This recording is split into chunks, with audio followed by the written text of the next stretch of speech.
భద్రాద్రి కొత్తగూడెం జిల్లా అశ్వాపురంలో మంత్రి తుమ్మల నాగేశ్వరరావు పర్యటించారు. బీజీ కొత్తూరు వద్ద నిర్మించిన సీతారామ పంప్ హౌస్ 1ను సందర్శించిన మంత్రి తుమ్మల పినపాక ఎమ్మెల్యే పాయం వెంకటేశ్వర్ల చేతుల మీదుగా మోటార్ను ఆన్ చేయించి నీటిని విడుదల చేయించారు.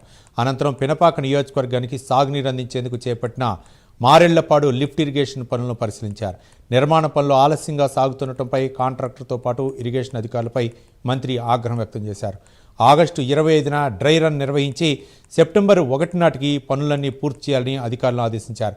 ఈ సందర్భంగా మంత్రి తుమ్మల నాగేశ్వరరావు కీలక వ్యాఖ్యలు చేశారు.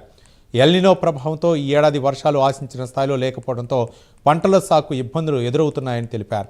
రాజీవ్ లింక్ కెనాల్ ద్వారా గోదావరి జలాలను సాగర్ ఆయకట్టుకు అందించడం రైతులకు భరోసాగా మారిందన్నారు.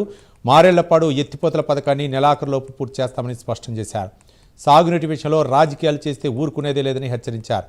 పైప్ లైన్ పనుల కారణంగా రైతులు ఆందోళన చెందాల్సిన అవసరం లేదని మంత్రి తుమ్మల భరోసా ఇచ్చారు. రైతుల భూముల్లో పైప్ లైన్ వేసిన తర్వాత తిరిగి పూర్తి చేస్తామని, అనంతరం రైతులు యథావిధిగా వ్యవసాయం చేసుకోవచ్చునని చెప్పారు. పినపాకు నీళ్లు ఇవ్వకుండా ఖమ్మంకు తీసుకెళ్లి రావడం బాధగా ఉందన్నారు. ఎన్ని అడ్డంకులు ఎదురైనా ఎవరు ఎలాంటి రాజకీయాలు చేసినా నెలాఖరులోపు మారెళ్లపాడు ఎత్తిపోతల పథకాన్ని పూర్తి చేసి పినపాక రైతులకు సాగునీరు అందిస్తామని మంత్రి తుమ్మల నాగేశ్వరరావు స్పష్టం చేశారు. రైతులకు కూడా విజ్ఞప్తి, మీకు ఇప్పుడు భూమి ఎంత మనం అనుకున్నామో గతంలో ఉన్న దానికంటే డబల్ చేసి ఇవ్వమని చెప్తాం. కాబట్టి దయచేసి ప్రాజెక్టు కట్టేటప్పుడు ఇచ్చిన దానికంటే డబల్ చేయమన్న రేటు. కాబట్టి దయచేసి రైతులు అర్థం చేసుకోవాలి. మీ భూముల్లో నుంచి పోతే మీ భూమికి నష్టపరిహారం రీజనబుల్గా మీరు నష్టపోకుండా మీకు సంతోషంగా ఉండేటట్టుగా డబ్బులు ఇచ్చే బాధ్యత ప్రభుత్వానికి.